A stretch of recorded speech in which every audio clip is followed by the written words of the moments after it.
Ayan, ina ang aking MRI result nang nakaraang linggo pa, pero ngayon ko lang to na vlog. So, ayan, ito yung aking film. Diba? Tatlong sheets, pagkadami-dami. Ayan. At saka, eto. Pero, wala naman akong alam basahin yan. Hindi ko naman naiintindihan kung ano yung mga picture-picture na yan. At eto yung result.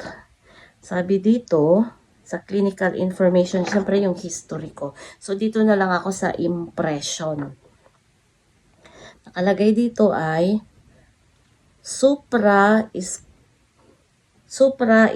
spinatus tendinosis versus low-grade partial tear. So, may punit talaga.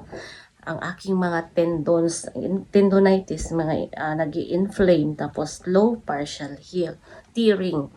Mild subacromial subdeltoid bursitis. Mild biceps tendinosynovitis.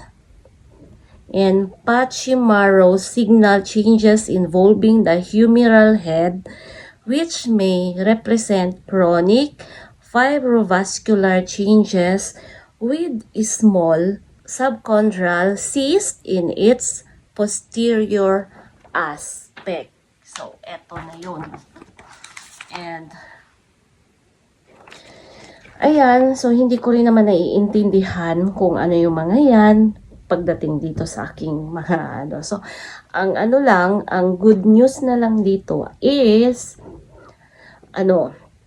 wala namang damage na matindi, maliban dun sa muscle tearing.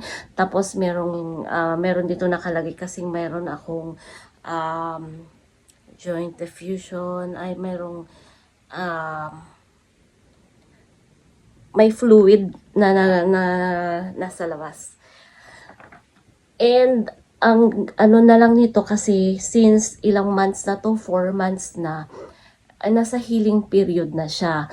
So ngayon, ang nararamdaman ko ay syempre may pain pa din, at syempre hindi ko pa rin siya talaga maabot ang range of motion ko.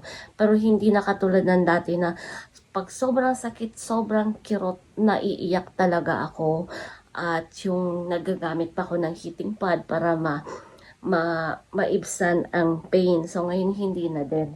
Masakit pa din pag nabigla ng ganyan, at pag pinipuwersa ko to the extent na yung range of motion ko, yung extended talaga na kailangan kong tiisin, yun, masakit. Pero pag tinanggal ko, nababalik naman na sa wala ng pain. So ngayon, since healing na, ay ang mangyayari kasi ay tumitigas na. So, kailangan ko siyang i-move talaga sa pilitan na. Kasi dati, binigyan ako ng exercise, tinigil ko dahil feeling ko lalong namabaga, lalong sumasakit, lalong hirap akong gumalaw.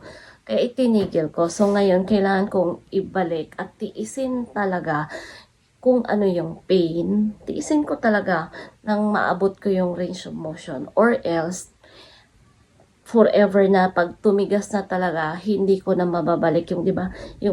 Kasi yung ating shoulder, ito yung movable sa lahat ng posisyon. Ganyan.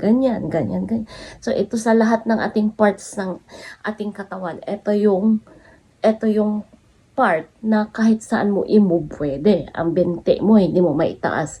Hindi mo ganyan. So, ito pwede sa taas, sa baba, side, likod, ganyan. So, since hindi ko na nga tumamove ng ganyan na lang, kailangan ko siyang i-exercise, tiisin kung gaano kasakit. So, yun yung next video. Abangan ang susunod, itutuloy.